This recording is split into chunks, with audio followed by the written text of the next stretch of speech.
Hi, my name is Roberto Amadini and I will present the paper Dashed Strings and the Replace All Constraint. This is a joint work with Graeme, Gange and Peter Stuckey. So, what is the topic of this paper? The paper is about string constraint solving, which basically means solving combinatorial problems with string variables and constraints like concatenation, string length, membership to a regular language, and so on. So we tackle string solving from a constraint programming perspective with the Dashed string formalism. And we focus on variants of the replace string constraint. The replaced constraint is frequently occurring in software and verification problems, but very few implementations are available in both the CP and SNT solver as well. We consider actually three variants of replace. Replace that replace the first occurrence of a query string Q in a target string X with a new string Q prime, replace last for the last occurrence of Q in X, and replace all that replaces all the occurrences of Q in X with a new string Q prime. And in all these cases, if Q does not occur in X, then we have X equal to Y, because basically we do not replace anything. So what are Dashed strings? Fixed an alphabet and maximum string length, Dashed strings are basically simplified regular expression of this form, so a concatenation of blocks, where blocks consist of a set of characters and a cardinality, so a lower bound and an upper bound on each block. Let's see with an example. Let's consider these Dashed strings, which is a concatenation of two blocks, and the concrete string denoted by these Dashed strings are basically all the strings that starts with 1A or 2, followed by 0 to 3, B or C. We then propose a unified propagator based on Dashed strings because, on the one hand, decomposing replace and replace last into basic constraint is possible, but it implies a loss of efficiency and precision. And on the other hand, replace all in general is not decomposable into basic constraints because we don't know a priori how many times a query string occurs in a target string. So we devised a propagator for all of these constraints. We implemented this propagator into gstrings, which is an extension of the well-known G-code solver with Dashed string variables, so string variables with Dashed string for the domain. And then we evaluated this new propagator against the decomposition approach and the state-of-the-art SNT solvers implementing the replace constraint. And results look good.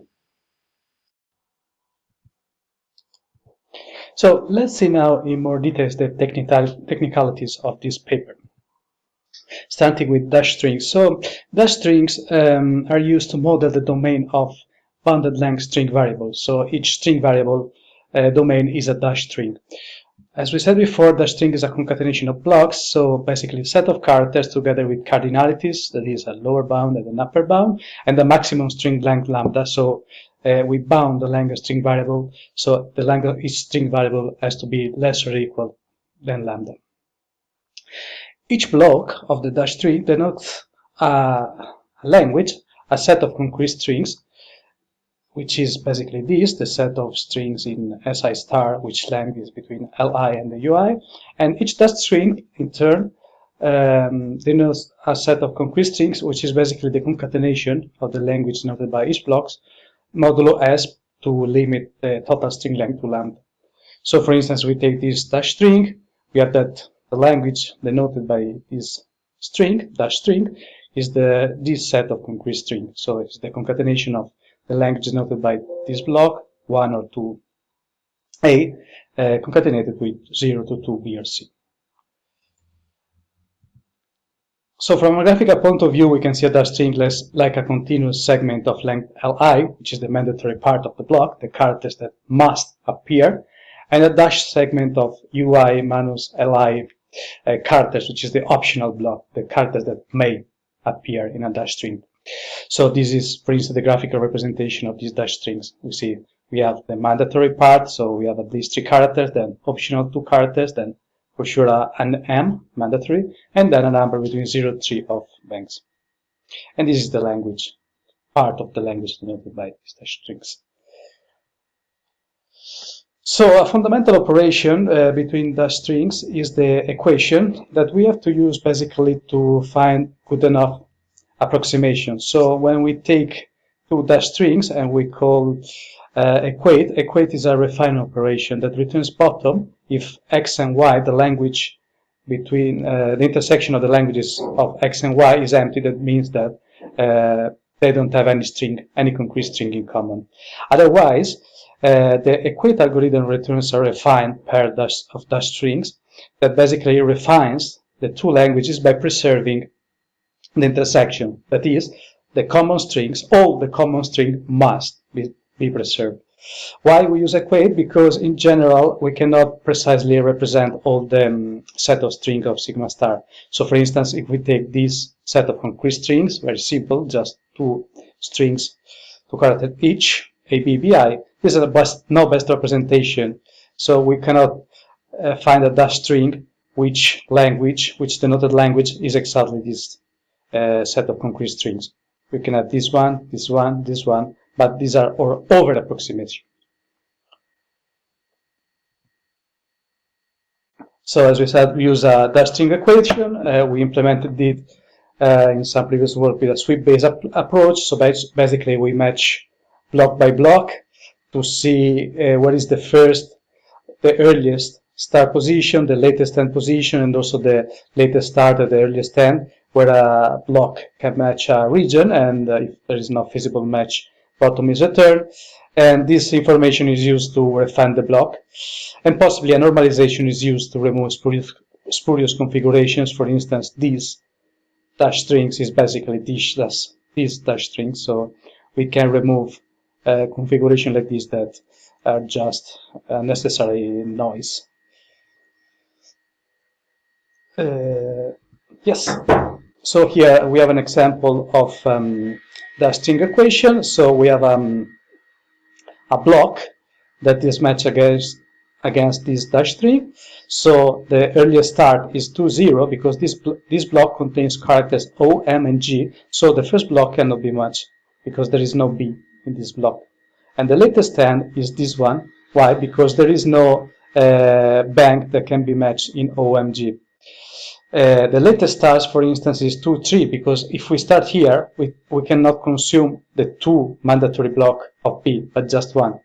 And analogously, we can compute the earliest end of the block in the string. So repeating this procedure, we can find where each block can be matched against the dash strings and use this information to refine the block. So for instance, this block B, being that the matching area is this one, the matching region is this, can be refined actually into this region. So basically this becomes O to 4M. That means that B can start with 2 to 4 O, and then the last character is M.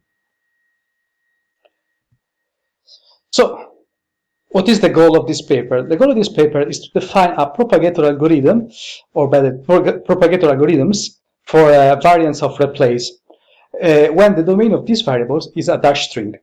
Replace star denotes all of three replace, replace last, and replace all. Another solution that we introduced in some previous work is based on the composition. The composition basically means rewrite this replace constraint into a number of constraints, and the main part of this decomposition is find. So basically we find the first index in where Q can match X, and the N is the integer variable keeping track of the string, and then we use the reification to see if N is greater than 0. If N is equal to 0, that means that Q does not occur in X. Otherwise, it returns the index, because we consider the strings one base, so we start counting the indexes of the string from 1. And then we basically decompose in concatenation, PS are fresh variable denoting prefix and suffix, and blah blah, without going into details. The point is that this decomposition is simple and applicable to replace last also, because we can use find last instead of simply find. But we have some drawbacks, so we have to add 14 additional constraints for its decomposition. There are possible precision leaks, especially when this variable, which is a Boolean variable, that means that which value is 0 if n is equal to 0 or 1 if n is greater than 0 is unknown. That means that if this variable is unknown, we don't know if actually q appears, if q occurs in x. And if we don't know this, there might be some precision loss. Last but not least, replace all cannot be decomposed into basic constraints. Why? Because we don't know if and how many times q occurs in x.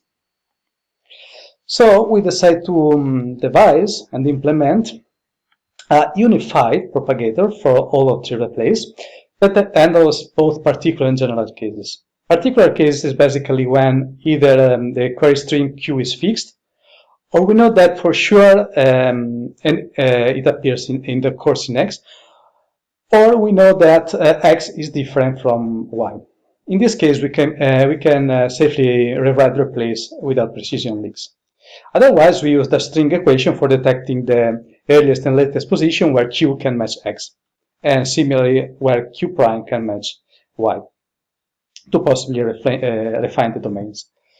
So let's see some example of particular cases. For instance, when we have an empty string that we assume occurring in each position of the string.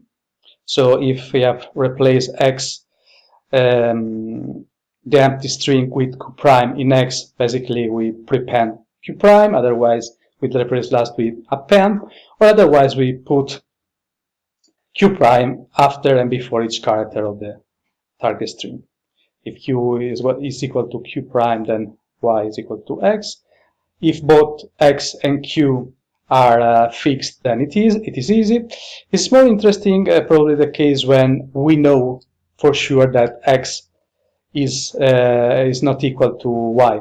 In this case, if x is not equal to y, what does it mean? It means that there has been some replacement for sure, so we can safely rewrite into these three constraints. P is the prefix, S is the suffix, Q and Q prime, and we just impose that Q is not appearing in the prefix with the find constraint. This is an example, just saying, so we have these replace constraints, and these are the domains of x and y.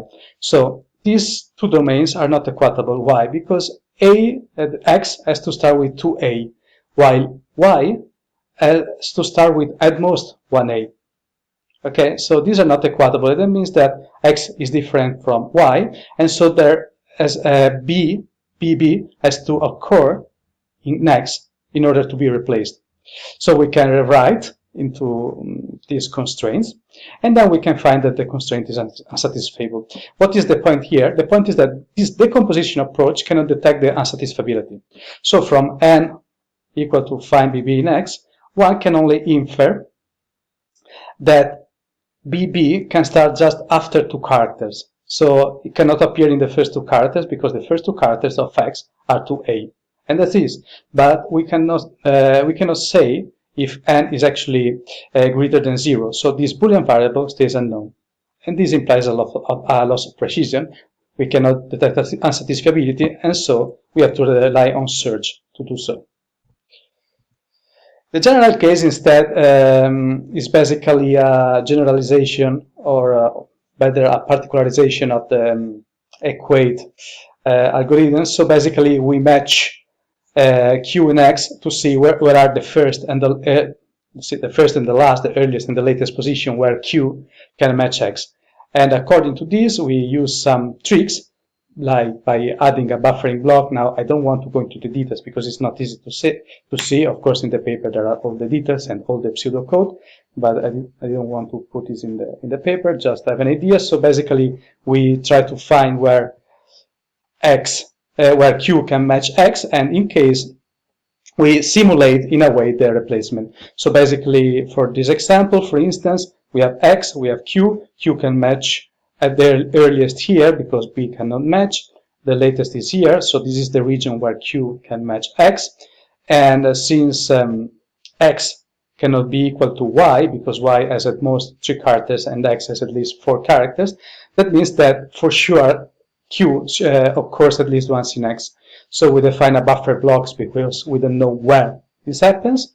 which is basically including all the characters of x and q prime between 0 and the upper bound of y, because we cannot exceed the length of y. And then we equate y with this y prime, and we can refine y into this more precise block. So from this y, we can refine this. And with the same logic, we refine x into a more precise block, x prime. So the complexity, assuming set operation are performed in constant time, is quadratic in the number of blocks in the worst case. It's reasonable assuming that set operation are performed in O1 because sigma is constant, and often blocks are either ranges or small set of characters. But in practice, we experimentally verified that often the complexity is linear in the number of blocks. It is also hard to define consistency notion like generalized R consistency because of the Dashed nature. They don't form a lattice with respect to the gamma function, so there is no best representation in general for Dashed strings. So evaluation, we implemented the replace into G strings, so basically into G code solver. We evaluate these, and we compare this unified propagator against the decomposition approach where we could, because the composition, once again, we cannot handle the replace all constraints, and against state-of-the-art string solver CVC4, Z3, and Z3 STR3, basically two variants of Z3. Time out of 5 minutes. We use a program analysis benchmark, which is called Stranger Suite. The programs are not really challenged, so we added two more problems to test our propagator, bit encoding, and most frequent pattern to test replace and replace all. Now, I just want to give some details without going too much into the details. So for the stranger benchmarks, G-strings and G-decomp and CVC4 are the best approaches. Even the G-strings and the decomposition approach are similar, even though for one case the decomposition approach is far worse, while Z3 performance are not as close to the first three. For the bit encoding, we basically simulated the encoding of a word into a sequence of bits by using subsequently the replace constraint. We had to impose a fixed length because otherwise the problem was too hard for SMT solvers. And again, we can see that G-strings and the approach that decomposes constraints are the best one. But if we increase the length of our input string omega, then we can see the difference between the decomposition approach, this is the runtime, and the x-axis, the string length. We can see the difference between the decomposition approach and the unified approach that we implemented, especially as the string length grows. Okay, these are the cumulative runtimes. Finally, to test replace all, we model the most frequent pattern. So given a string and an integer, find the substring that occurs the most times in X. And we model with replace all, and we also included G-string plus, that is a variant that which search strategy assigned to find X, Q in X, the minimum value. So basically, we look for the first occurrence of X, of Q in X. And here we can see that G-strings is far better than CVC4. Here we cannot have the composition because replace all cannot be decomposed into simple constraints, as we said before. And the solution score is the solution quality. Opt is the number of time that a solver proves the optimality. G-strings is far better than CVC4. And the heuristic that first try to assign the minimum value to find is better. It allows to achieve better performance. So in conclusion, we implemented a unified string propagator for different variants of the replace constraints. This approach allows to outperform the approaches proposed so far, and especially the decomposition approach, but also the SMT string solvers that we are aware. So among the future directions, we mentioned to handle like more exotic string constraints, such as extended regular expression, like back references or transducer, but especially what would be really interesting is to implement some form of no-good learning for a string variable using Dashed string domain. That's it. Thank you for your attention.